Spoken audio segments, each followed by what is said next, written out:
നമോ ഭഗവതേ വാസുദേവായ. ശ്രീ വിഷ്ണു സഹസ്രനാമം സ്തോത്രം 46. വിസ്താരസ്ഥാവരസ്ഥാണൂ പ്രമാണം ബീജമവ്യയം അർത്ഥോ അനർത്ഥോ മഹാകോശോ മഹാഭോഗോ മഹാധനഃ.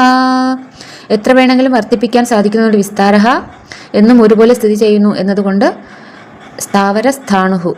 സ്വന്തം ശരീരത്തെ നോക്കുമ്പോൾ തന്നെ പ്രത്യക്ഷ പ്രമാണമാണ് ഭഗവാൻ. അതുകൊണ്ട് പ്രമാണഃ, പ്രപഞ്ചത്തിന് വിത്തായിരിക്കുന്ന ഭഗവാൻ. അതുകൊണ്ട് ബീജം അവ്യയം,